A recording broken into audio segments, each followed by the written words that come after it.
Welcome back to the Dungeon Master's Block, the place where we come to talk about the Dungeon Master, the most important person in the game, the only person capable of playing God, killing characters, and lowering the egos of all the people at the table. I'm one of your hosts, DM John. And I'm your other host, DM Neal, aka Joke Maniac. Got a couple of 5-star reviews for you like we have at the beginning of every episode.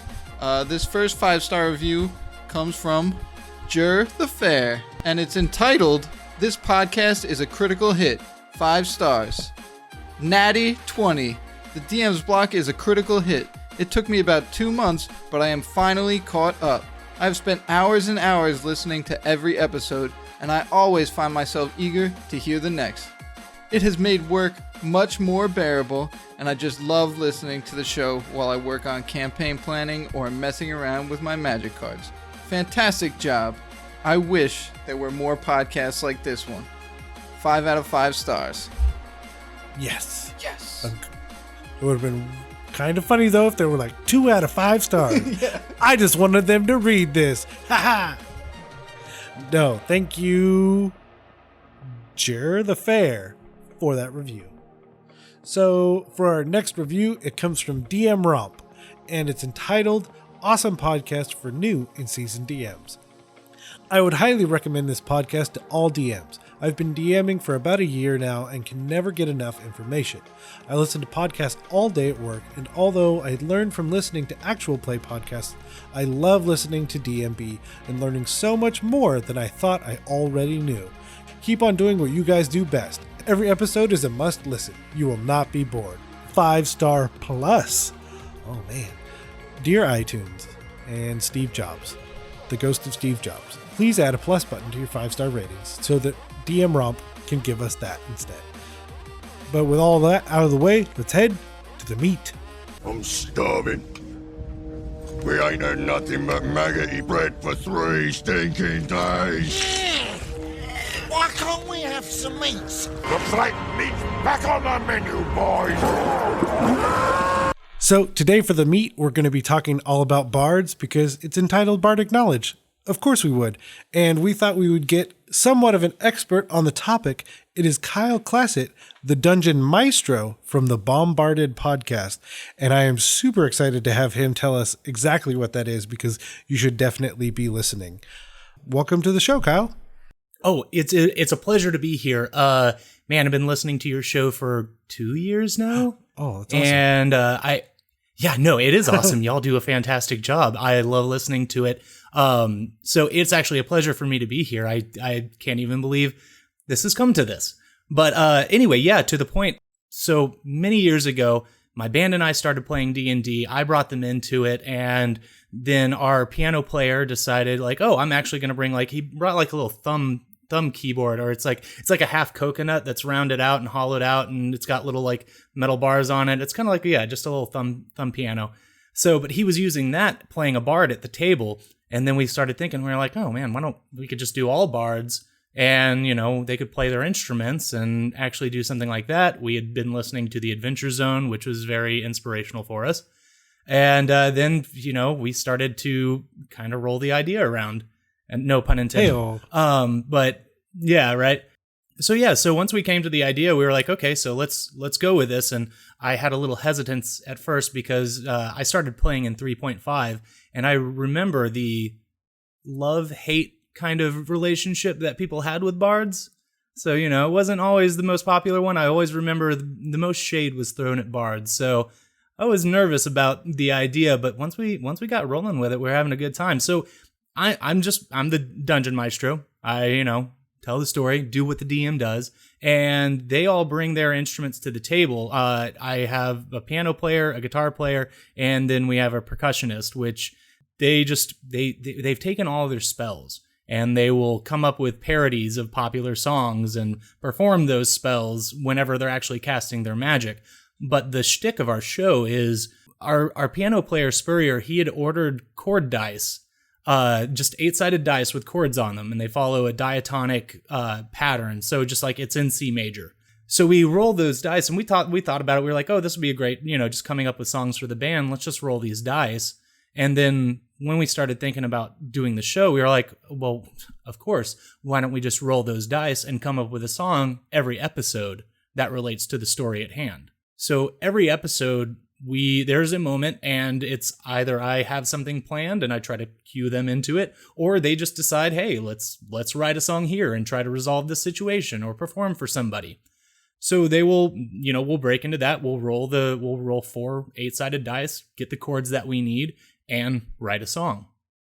And I mean, like, it's been a really fun project so far. So good.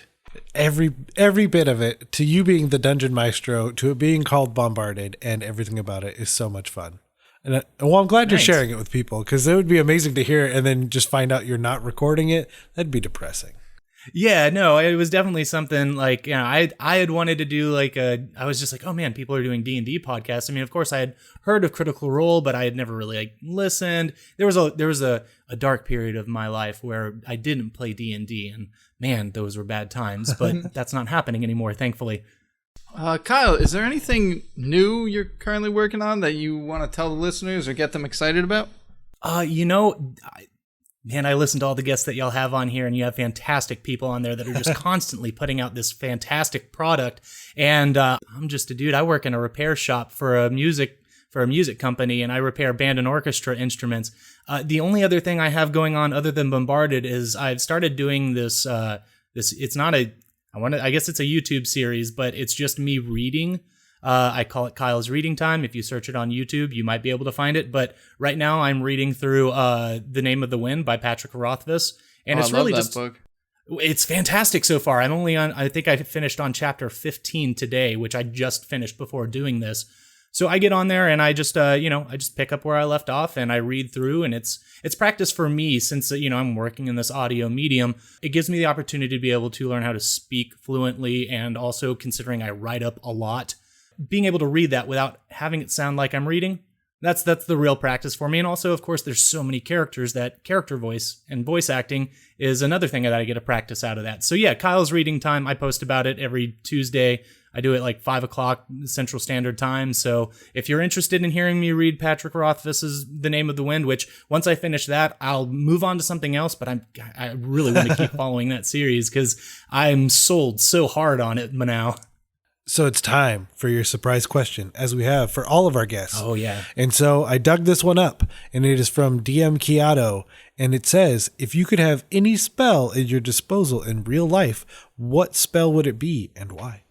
Man, I've actually had somebody ask me that in the last couple months, and it would be prestidigitation. It is practical, useful. I would never have to wash laundry again or clean dishes. Think about that. I mean, a wish spell could go so wrong. That's the only thing. But I think if I'm being practical, prestidigitation would be a very handy spell to just be able to use at whim. I like it. Well, and it's also because it's a cantrip, so you can use it as much as you want. It's not a small thing. Exactly. You're out at dinner. You're eating some fantastic barbecue. Oh no, my vest. What's happened? Bam, gone. It's done. Clean. It sounds like we have lived somewhat of the same life because I have had that happen. Yeah, if the beard doesn't catch it, something else is going to, and you got to clean one or the other. Awesome. So, with all of the interview stuff out of the way, we're going to jump right into the topic at hand, and that is imparting from us to you some bardic knowledge. So, a little bit of history. The Bard class has been a part of D&D since the very beginning, and it has been in every edition since then, and it has also always been the jack of all trades. I think that is one of the biggest things that has stayed the same. Now, what those trades were and how you get to them has been a little bit different over time, but basically you toss in some fighter, you toss in some rogue, you toss in, I say caster, I don't want to say wizard because over the editions, it kind of feels like cleric, it kind of feels like druid, who knows? You get spells. The other interesting thing that I found was that colleges were in play as early as 1st edition. And essentially, as you leveled up, you went through the colleges and went to the better college. Also, you did not talk to a single bard that was below your station. You refused to do it, which I thought was an absolutely hilarious thing written into the rules. Apparently, if they had not graduated to your college, you would not talk to them, ever. I know musicians like that. No, that's rude. What? You're not classically trained? Oh. Yeah. So second edition kind of saw the introduction of kits with the complete handbooks that happened for every class, and that kind of made bards extremely powerful at time. But the interesting thing was, if you took the rules as written on rolling stats, I've mentioned it before, it's pretty insane. Essentially, you just rolled 3d6 in order. It was the first thing you did before anything else. So if you didn't roll the right stats, you didn't get to play the class you wanted. And there was actually a less than 1% chance you could even have the right stats to play a bard. So That's ridiculous. That's insane. yeah, and all of that out of the way, we come to what I think is the time that bards shone the brightest, but not everyone liked it. Like you had mentioned before, Kyle, this is the time of love and hate, third edition. So I don't know if anyone wants to jump in on their third edition bard experiences. Oh, I'm actually, it's been so long. I played third edition in high school and everything. And I just don't recall anyone ever playing a bard. And that's something that, has been corrected, I think, with 5e. I didn't get to play 4e at all. Again, dark period, didn't play D&D for some reason. But yeah, no, I don't really have any recollections of many people playing bard in 3 or 3.5. Yeah. John, did you? Or I forget when. So I have had in my 3.5 career only 2 people ever play a bard, and one of them, it was really awesome. He brought songs to play with us every time and would play them. Like, he wouldn't actually use an instrument or anything, but he would play like modern songs in the background, and we were like, well, there's magic and stuff. Why couldn't there be like auto-tune and all these things going on through magic spells? So he was playing everything from Kanye to like, I don't know, the Black Eyed Peas in the background behind us while we were fighting things. That's good. The other one played one session, hated every minute of it. So it's an up in the air kind of thing. So I think and this is purely opinion, envision that, internet, I'm only giving my personal opinion about the words that are to follow. I think one of the things was a lot of the stuff was turned down for the bards, and charisma was given the first chance to really be something more than it had ever been before. And so I think that created this weird place where the bard wasn't effective in these things, but it was effective in all these new things that felt like they broke the game without the proper understanding. I say that because that's the experience I had. Someone had essentially maxed out diplomacy and deception and murdered someone in front of another party member, and then essentially was like, waved their hand, and this is not the murderer you're looking for, and convinced them that it was their own fault that the person was murdered. And I'm like, this can't be right. This can't be you broke my game. Oh man. Yeah. That I mean, with the point buy system that 3.5e had, and 3 and 3.5, with that point buy system, I could easily see that happening. So we moved to 4th edition real quick, where essentially the bard is given a chance to shine as that jack of all trades, because it's much more tactical in its focus than other editions. So then it can really shine as that support role. And then that moves us to 5th edition. Yes, which, I mean, I can lean heavily on the Dungeon Maestro. Essentially, what is a bard in 5th edition? Oh man, what I've done for the bards, I mean, in my game, they are collectors of history, which, I mean, that's more so the case. I mean, you have like the College of Lore and everything. They go around and they collect all the information, and that's more so the classical style bard that you think of, the one who's going around and telling tales. I mean, like the dudes you get to play tunes in Skyrim and stuff like that. Like that's more so where my mind goes when I think of bards. But yeah, I mean, like I just think of it as like the traveler, the person who's willing to go there, get the story, make some goodwill along the way. I guess that depends on your alignment, but we won't go into that. Or will we? Uh-oh. I don't know yet. But yeah, no, I mean, I just take it as like, the traveling minstrel, ready to spread some good cheer and, ready to have a good time and, whatever proclivities may come their way. Have you experienced bards in 5th edition, John? I have. In my experience, they usually end up getting played as 100% a jack of all trades. In 5th edition, I don't know if you could do this in 4th too, but where you can pull spells from other classes rather than the bard spell list is like my favorite thing. Like being able to be like, oh, well now I can do this druid spell, but also I can shoot lightning bolts or whatever from a wizard. And then again, when you level up, I don't think I've played all the way to the second time you get to take it. But imagine taking like level 20 spells from any class as a bard and just, oh, well, now I have destroyed everything. Yeah. No, and I think that speaks to like just like the idea that I was talking about where it's like, yeah, they go around and they meet different people, they do what they do, and in those adventures, that's how they pick up those abilities from other classes and really kind of shapes them into a very unique kind of character. Going back to like the whole 3.5e, it always seemed like, you know, I remember looking at bards a little bit, I guess, but, you know, it always felt like, well, it's not quite a fighter, it's not quite a spellcaster, not quite a rogue. Like, you know what? It didn't. Yeah, I mean, it's definitely a jack of all trades, but it was a negative connotation in my mind.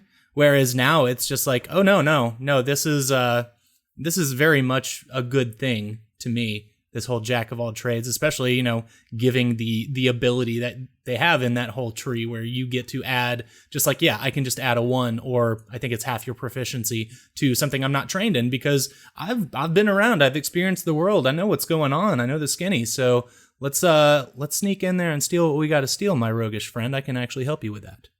I hadn't thought of it in that context, but I think one of the things that makes the Bard in 5th edition shine as that jack of all trades is that they're good at all of the things. Now that said, sure, fighter's going to pump out more damage or be able to take better hits. The rogue is going to sneak better and do all of those things better. A pure caster like a wizard will spin circles around a bard. But they're still good at all of those. And they have some of their own flavor because of the bard class. And, you know, whereas maybe in 3rd edition, they weren't that good, except at convincing other people that they were the murderer instead of themselves. But I think the fact that they're pretty good at all of those things is what really lends itself to being such a good and fun class, because you have all of the tools at your disposal. Now that said, I think it could be technically a difficult class to play because you have all of these options in front of you at any time.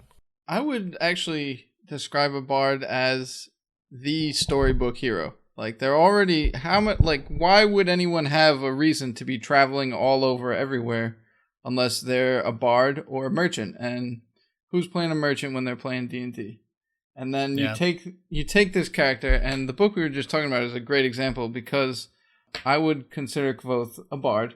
He plays all these different instruments. He learns magic. He learns sword fighting. He takes in all these true jack of all trades types things and doles them out when he needs them. He learns manipulating people, going to different cities, all these different things.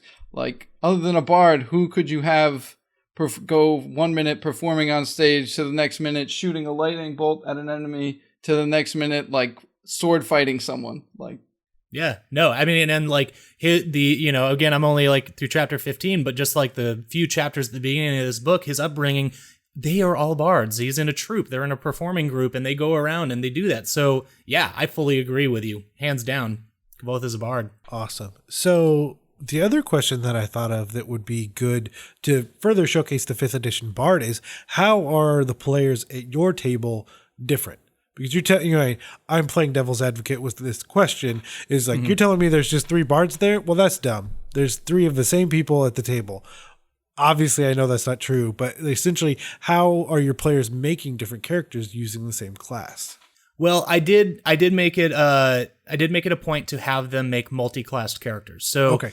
I was like, you got to have a background. Like, there's something that led you to being a bard. Like, what is it? What is it about your background that gave you that? So, Goodrich, my guitarist, his background was he is a dwarf druid. And, the axe that he plays, he was called to. Yeah, he definitely went that route. He had to. So, but, he was a druid and, like, he's all right at it. I don't want to go into anything because I don't know how many beans I want to spill. But yeah, no, Keep and those then, like, beans. that eventually led to him, like, maybe he wasn't the best at being a druid, and that's what led him to, like, oh well, maybe I'm doing the wrong thing, and I want to do this. And my wife Allie, she's playing Yashi, and she's playing a half orc barbarian. So she started off as a barbarian, traveling around with her mom and her dad, who, her mom was a half orc, or was an orc, and her dad was a human, and they traveled around together and performed and whatnot and did their thing. And then there's Spurrier, who's playing a halfling, and his background is rogue. He got kidnapped at an early age, but his family they live in the Hemp Hills, and they actually live at this. He came up with this idea for like an organ in the mountain that is like at the base of the mountain near where they live. So, they've all had like, small musical like tidbits in their background that have, kind of shaped what they really want to focus on and everything. But then they've led these other lives that, eventually something led them to being a bard. So, but they all kind of play it differently because they just have that multi-class, which is kind of cheating, I guess, now that I'm thinking about it, as far as making them different in bardic ability. But no, they've definitely found their own style of, just the role playing alone, how they present their characters, and that's an interesting question. Definitely one to ponder on how they really make it different. I'll have to pay attention. Yeah. Well, and I think that the key, especially for 5th edition, is, you brought up having different backgrounds. I mean, if you were even to like take that further, let's say I was a bard, I was of the same college, I was everything, but I took a different background. Even that small amount, and you're setting it up even bigger of like, I had these, I was a druid, I was a barbarian, and then I was a bard. But even like going all the way, like I was the acolyte or I was the hermit, like those two people could be super, super different. So I think, starting them on a path before getting to be a bard, I think that's the way I would go. Yeah. And also, again, having listened to your podcasts so much, I really started building the world. Like when I started building the world for BomBARDed, the first thing I looked up was D&D podcasts that's, had an episode with world building. You guys were the first ones I found. Yes. So that's what really got me in. And I was like, okay, cool. So, I've heard things in your podcast and I'm like, yeah, that's a great idea. Like in the current arc that we're in, I have taken the Kuatoa, and of course, the Kuatoa are supposed to be insane, driven crazy by mind flayers and Illithid. And it's like, well, what if they haven't been around? What are the Kuatoa like without them? And, so I've taken that, and it's one of the things that I fully stand on as far as playing D&D is, yes, there are really, really well set guidelines for what you can do and what is possible in D&D. But those are just guidelines. You can take it and say like, no, my world is at a different point. Like, yeah, sure. And the Forgotten Realms and whatnot, this has all happened, but this isn't the Forgotten Realms. This is my world. And, I'm making up what I want to. And you guys really definitely helped me out with that, just really kind of opening the door to that for me. So awesome. Yeah. Hey, that's the goal. Great job. That's the goal right there. We did it. We did it. We did it. So I think we should move on to what I feel is going to be my favorite section.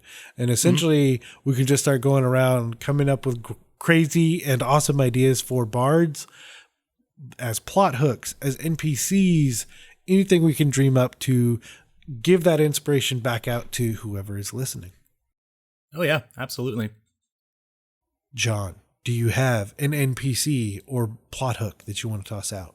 So when I start people like at higher level when I'm DMing, I like to make them multi-class usually. Like take two things instead of just jumping to level 3. Or if they're level 3, I usually let them take one. But if we're going to 5 or something, like 3 and then 2 and something, and I would love to make them all have a reason to take Bard as a subclass. Because the people I play with usually don't play as Bards. But what if there is a town that they need to get into, like you tell them a plot in the beginning that either they're all playing good or they're all playing evil and it's a heist campaign or something. They need to get into the city, and the city doesn't let in commoners. The only people they'll let in are talented musicians that can perform for them. So then you need to be a talented musician and somehow gather enough fame that this city will allow you in so that you can steal their gold, marry a princess, defeat an evil wizard, whatever you got to do in that city. But you got to sing for your supper. Yeah. That's so good. I love that.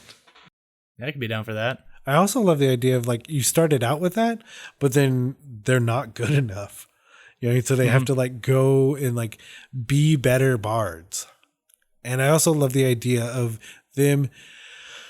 And I feel like this is going to get too out there. And I think that might be a conversation to have, is how do we keep it somewhat serious when we have an entire party of bards? Because immediately I was like, they need to find the pick of destiny. Yeah, right. Absolutely. Or just better instruments. And I feel like you could still have them seeking out better instruments and it not be over the top. I mean, it's still, it's kind of your classic MacGuffin style quest, but finding that better loot, UTE, not OOT. Yes. My bad. No, that is very good. Okay. Yes. I'll leave it at that, but there you go. Yeah. No, I mean, as far as like crafting a quest for a bard, I mean, I have to think of writing the episodes for BomBARDed. I'm trying to think of every episode. I'm like, okay, what's something that they could write a song for? Like, do I want to give them a hook this time or just give them an opportunity to perform a song on their own?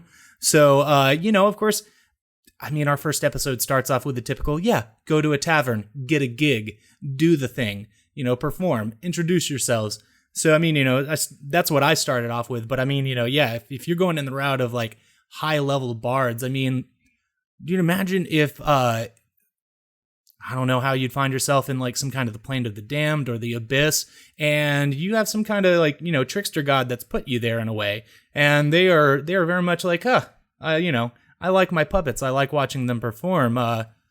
Maybe we could cut a deal. If you make me laugh, or you do something comical or impress me in ways, perhaps we could arrange a form of you being able to leave. You'll have to come back at some point because I got to get my entertainment.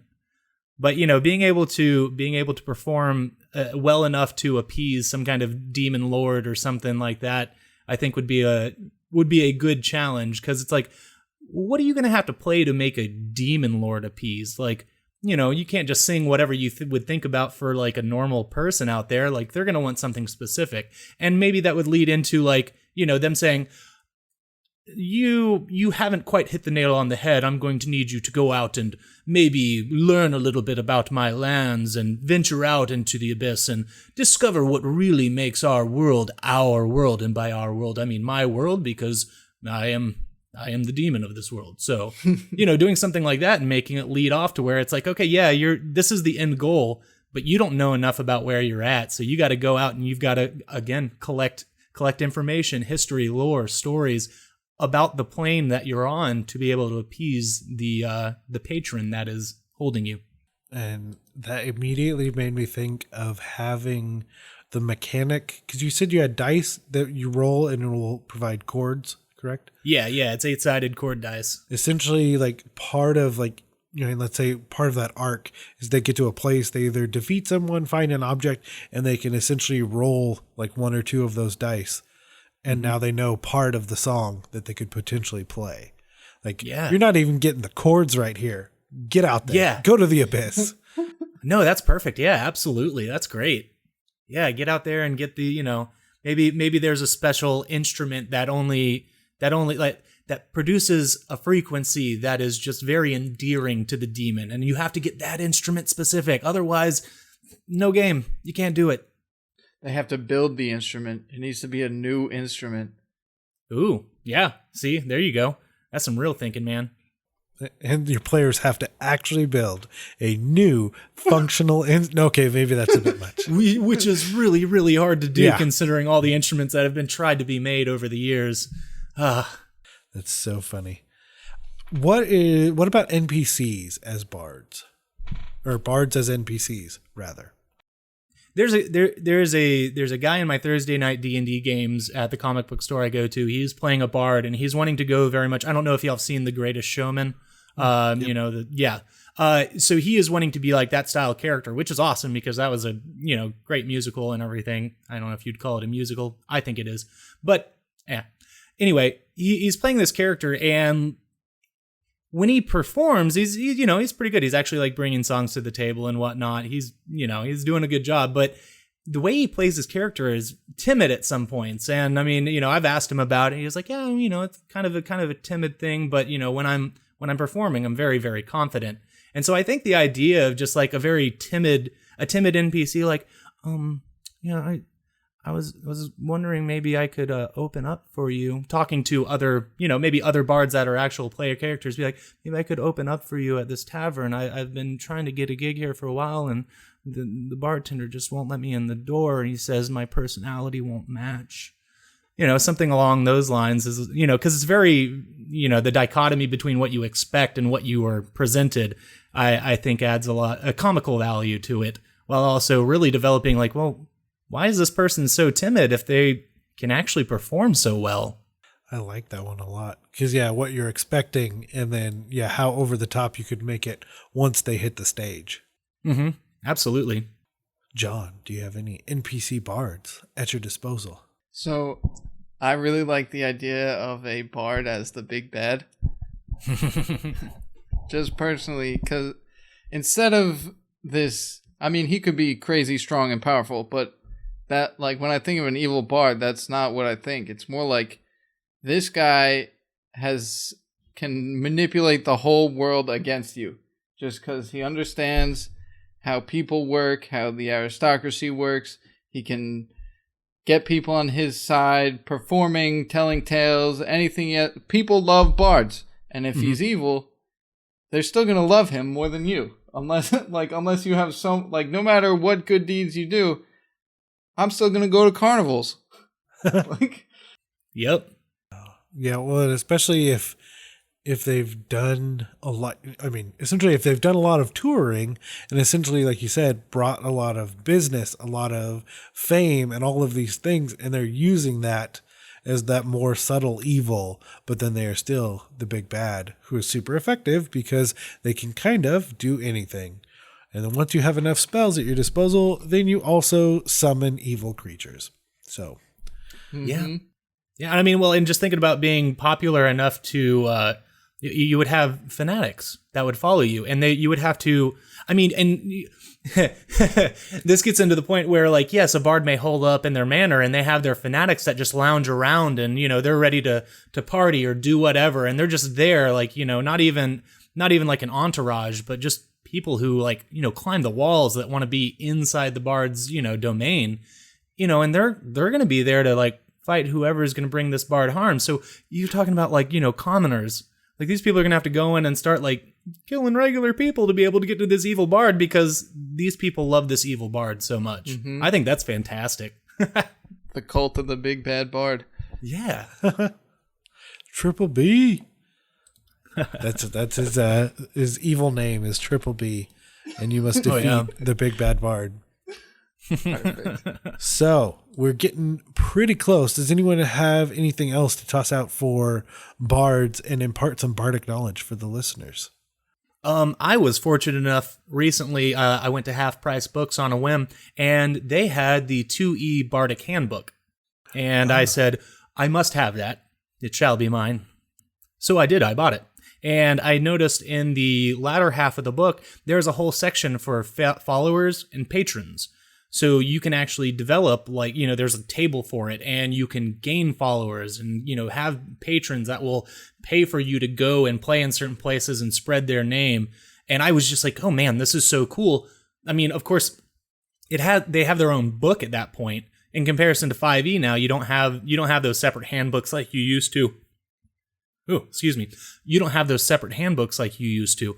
So I'm really thinking about dipping into this 2e book, pulling some of that for BomBARDed and, working that up because, I mean, that's what I mean, that's definitely how the players are taking it. They're like, yeah, we're going to get business cards made, and we're going to tell everyone our name, and we're going to get it out there. Like, this is who we are. So, I'm like, okay, well, I got to be ready for that. And why, if they're playing good enough music, which that's one fun thing for me is we do write a song every episode. I actually don't help write it, because if I'm playing an NPC that they are performing for, I want to play that NPC non-biased. So the only thing I do is I wind up coming in at the end and putting in a bass line, and that's all there is to it.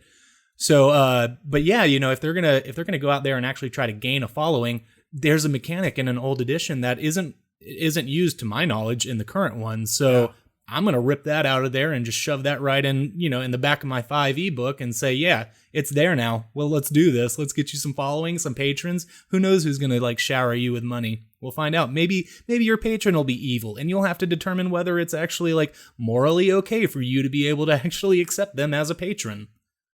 That's so much fun. The tour wagon has the guild crest on it as they're going around. Exactly. Oh, that's good. John.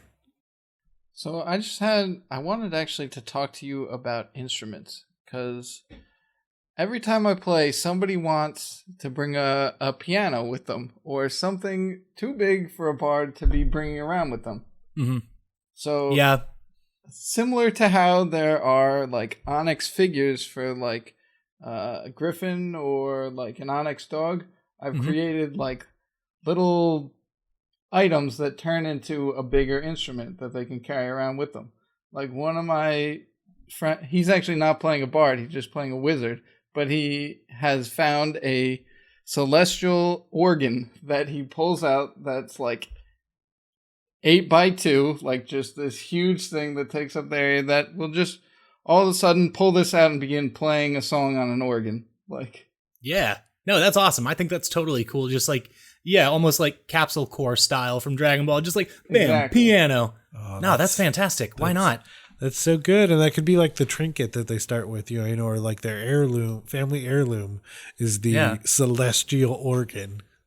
I mean, and I can't remember if you said your character started with that or if they found it, but man, what a quest that would be to say, it's like, oh man, I really like playing the piano, but I can't rationalize actually trying to carry the dang thing around with me. And then you have that one bartender that one bartender's like, well, actually, I've heard tell. Some people are saying that there's some kind of shrinky dinky piano that you can find somewhere. You'll have to go out and I don't know. It was this guy. Go talk to them. Maybe they'll be able to point you in the right direction. And then you have a whole quest trying to find this awesome instrument. I don't know. I think that's a great, fantastic idea. Agreed. And so, on the note of Shrinky Dink Piano, I will ask you on the note. I will ask you the most important question: where can people go on the internet to find all the cool stuff you're doing? If you want to see what BomBARDed is up to, you can search any social media. Just search @BomBARDedCast. You can find that anywhere, wherever you get podcasts. Just type in BomBARDed. You should find us. It's BomBARDed, a musical D&D adventure. If you want to see what other people are saying, you could use the hashtag Bardcast, search that. People are posting, there's theories out there. There's a bunch of fan art, which, oh my gosh, the fan art that we've been receiving is just so phenomenal. Like I don't even know what to say because it's all so fantastic, and I'm just overwhelmed with the love and support that we've gotten from people. It's I don't know. It just makes me smile way too much. But yeah, no. So BomBARDed Cast on any of your social media, BomBARDed on any of your podcast platforms. It'll get you there. We are going to have a website up pretty soon. Yeah. So if you want to check out our website, it's bombardedcast.com. There you'll be able to see we've collected the different fan art that people have done, and we've put it all in one succinct place. If you want to check out the character sheets, they're going to be there. If you want to check out the band behind BomBARDed, you can go to lindbymusic.com. That's Lindby spelled Lindby. And right now I realize that I'm just pretty much reciting my middle bit that I do for every episode, which has been good practice for moments like this. Yep. You're a well-oiled machine of information. I like it. Yeah. If you want to follow me personally, I'm Boognish_theory on Twitter, which is BOOGNISH_theory, which is a reference to a band called Ween, who I love very much. I'm wearing one of their shirts right now. But yeah, no, that's where I do. I don't post too much. Every once in a while. So, but if you want to say hi, I'll say hi back. I ain't scared. All right. I ain't scared of no ghosts. Awesome. And Kyle, we just want to thank you again for coming on to the Dungeon Masters Block and sharing with us your bardic knowledge. No, thank you so much for having me. And with that, let's head to the mailbag of holding. But they have been asking for their mail on a daily basis. It's all they're talking about up there. That right there is the mail. Now let's talk about the mail. Can we talk about the mail, please, Mac? I'm dying to talk about the mail with you all day, okay? So today on the mailbag, once again, I am not alone. I have none other than DM Mitch. Hey. And today we are going to focus on the email sent from DM Indikill. And they were listening to our steampunk episodes and were sitting around watching a show where they saw all the kind of bad things that we did to monkeys during the space race. And they had an idea. A group of mages is working for some government trying to send goblins up to be the first people into space. I love this already. It's not really a question. It's just an amazing email that I wanted to focus on and kind of give it's an idea and just focus on it for a little bit of like a D&D space race where we're shooting goblins into the air. And I think it's magical. It is magical because it's mages, but I think it's a wonderful thing. So my question is, what would you do as a mage in the space race? I mean, my first idea with this is that those goblins survive somehow, and they change over years and years and years, and eventually they come back, and they are these new strange space goblins that are leading a space goblin army to kill those who originally sent them away from the planet. And then you have this crazy alien invasion of space goblins coming down. And maybe none of those mages are even alive anymore. And now your PCs are fighting a space goblin invasion. That to me sounds awesome. That's amazing. Also, I figured out the quickest solution, definitely not the quickest method by which to send a goblin into space. Permanent levitate. Oh my gosh. And then they will just slowly but surely drift off into space. And then when they come back, they have learned how to control it. So they're flying goblins. Yeah. Well, the thing, I mean, you mentioned it, and I mean, just thinking about what happens to humans that have gone into space for extended periods of time and like having a goblin race embody like these changes and adapting to it, and they would be much larger because oftentimes, with a lack of gravity, a person will come back and they're seem taller because everything's kind of stretched out without having the natural pull of the earth, and like time is different. I think it would be a lot of fun to have. Well, the other thing is, who's to say what happens when you go into space? If you're the first one to do it, anything can happen. And so I think having, like this super crazy now goblin invasion that comes back from like an innocent, like, let's go there. And it's like, oh no, we've done something terrible, I think is a great way. Yeah. I could see, like, with this idea of levitating a goblin in space, too, like, maybe it's not even a goblin invasion. In my mind, it pretty much always leads to consequences in the end.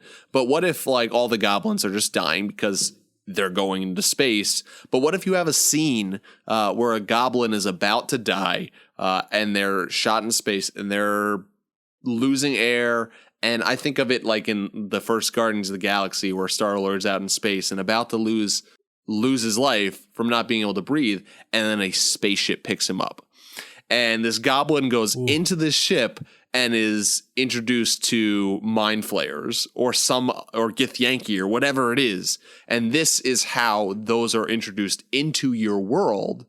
And now, rather than space goblins, we have an invasion of mind flayers coming because that goblin had no loyalty to those mages, and so is just telling them, it's over there, it's this planet, it's called whatever, like, please go invade them. I'm happy with that. Just maybe he even, as the goblin, like, works out as a diplomat, like, let our people serve you, don't eat our brains, like, we will be your servants.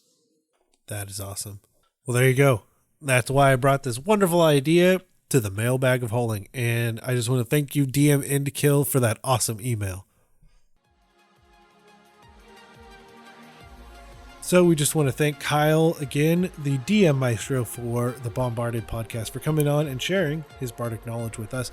If people wanted to get a hold of us and share their Bardic Knowledge, John, how would they do that?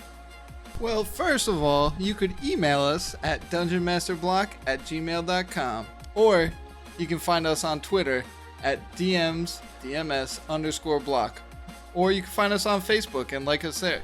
All three are great options. And if you like this episode or any of the others, head on over to iTunes and give us a 5-star review, which we'll read out on air. And as always, we have another Patreon shout out to give this week. And this week's shout out goes to Russian 1200. Perfect. Thank you, Russian 1200, for being an awesome Patreon dragon. And Russian 1200 is a silver dragon tearing up the skies and getting all of the bonus content that we put on Patreon.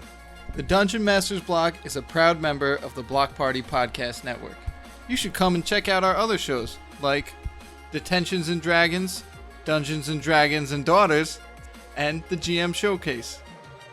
And more. And we just want to thank you for listening to the Dungeon Masters Block, the place where we come to talk about the Dungeon Master, the most important person in the game, the only person capable of playing God, killing characters, and lowering the egos of all of the other people at the table. I'm DM Neal. Good night and good luck.